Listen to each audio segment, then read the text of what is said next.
Hi, so I'm going to be talking about crime and punishment in Oliver Twist and how that relates to the modern American prison system. So America has been called the incarceration nation, and this is because even though we only have 5% of the world's total population, we account for 25% of the known prison population, and that number is insane, really. Um, and the reason that we have such high statistics for incarceration is because almost half of these prisoners are convicted of nonviolent offenses, oftentimes drug offenses. Um, and what happens in the prisons is really just terrible. I mean, they undergo so much mistreatment from prison guards and other inmates, including prison rape, which has become such a huge issue that's gone largely unchecked.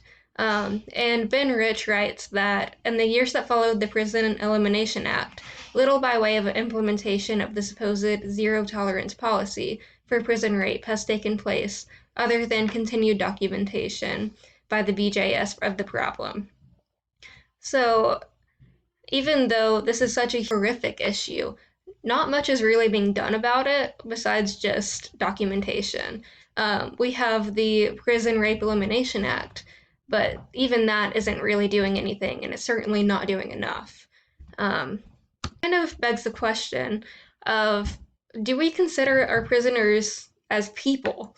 Um, and our prison systems focus so much on custody and obedience that prisoners are no longer viewed as real people, worthy of reintegration into society. And this kind of brings back Oliver Twist into the conversation. Because in Oliver Twist, the criminals in the novel are constantly viewed as unworthy of integration into proper Victorian society. They're kind of seen as a lost cause, which of course is very problematic, but it brings back like the ideas that we have going on right now. Um, and even back in 1955, Harry Shulman writes that the prisoner incarcerated within our jails and prisons finds himself thrown back into an earlier form of society in which force rather than law operates, and in which compulsion rather than reason triumphs. And it looks like something weird happened to my presentation, but I meant to say that even 65 years ago, um, we're still dealing with the same issue. Like, nothing has really changed in 65 years. And nothing has really changed since the Victorian era. So we're still dealing with the same problems that we've dealt with for generations and generations.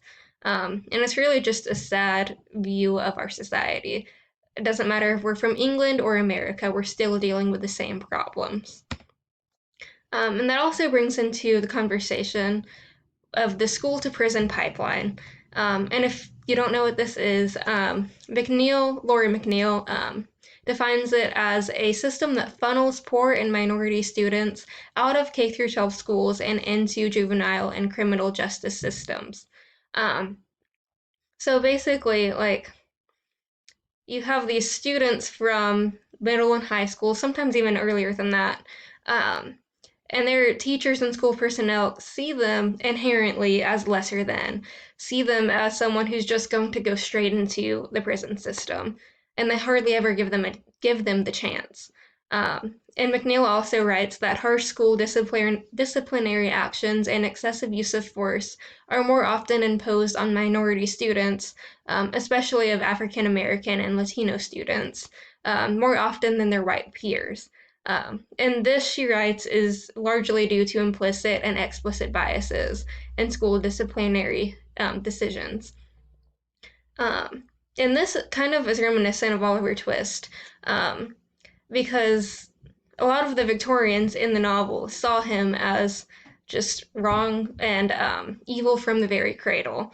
Um, and like I said, Oliver Twist.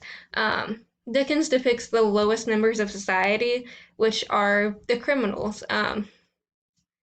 So he says. And from the moment that Oliver is born, he is badged and ticketed to be despised by all and pitied by none.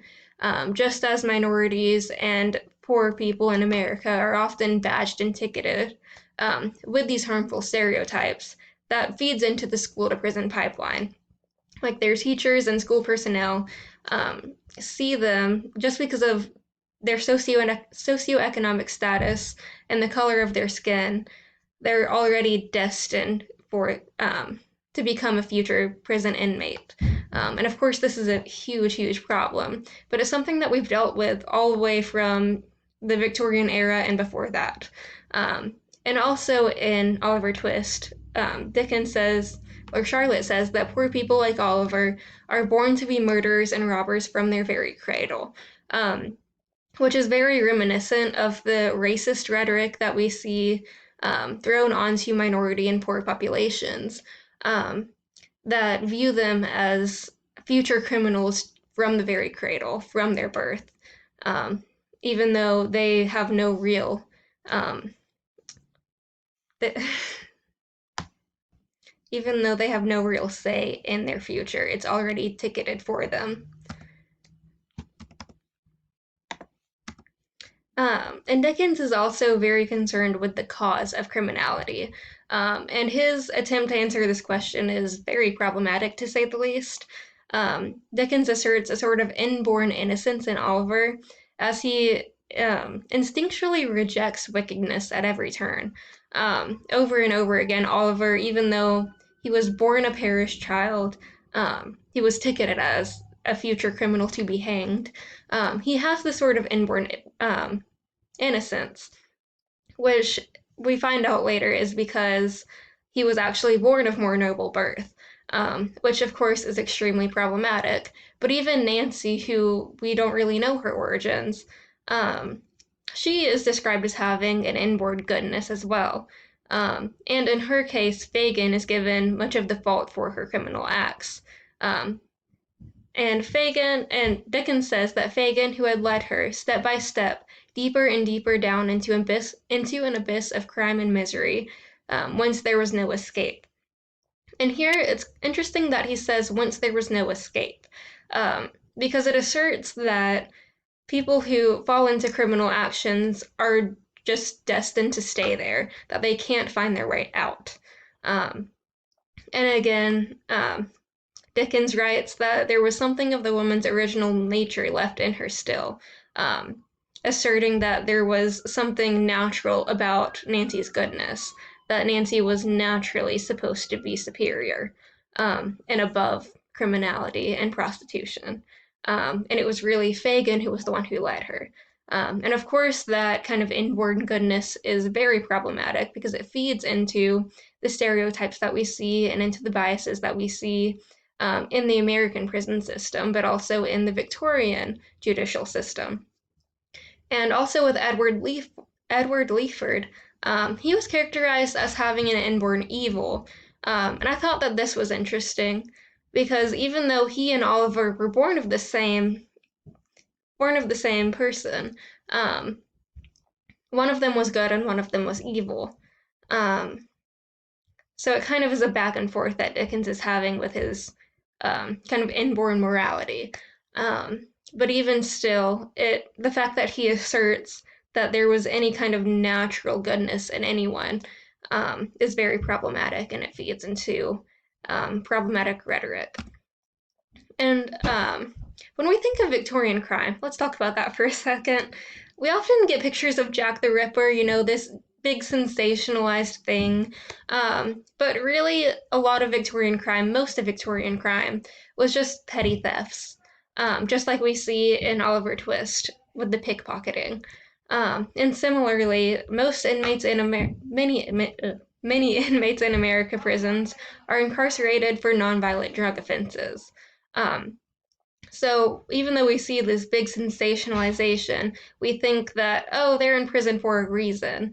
They really might not be, and many of them are not. They're just in there for life for things that didn't even hurt anyone. And also, the Bloody Code of the 18th century, which was a term coined for England's kind of brutal legal system, even though it had mostly disappeared by this point, capital punishment was still very present, as we see through Fagin's sentencing. And Fagin's sentencing struck me because it brings back the question of whether these people are prisoners or whether they're people, and if there is room for both. And it looks like for Fagin there was not room for both in the eyes of the Victorians. Um, and Dickens writes that, but in no one face, not even among the women, of whom there were many there, could he read the faintest sympathy with himself, or any feeling but one of all-absorbing interest that he should be condemned. And this one struck me in particular because not only does it show the sensationalization and dehumanization of prisoners, but it also paints an interesting gendered view of this. Um, and of course, we know that for the Victorians, women were viewed as the most sympathetic characters. They were the ones who were supposed to have sympathy for people, and even they could not do that for Fagin. Um, and that Dickens also writes that there's a passion for hunting something deeply implanted in the human breast. And that kind of goes back to what he was talking about with Fagin. Um, it wasn't even really about Fagin's crimes. It was about wanting him condemned, wanting him hanged.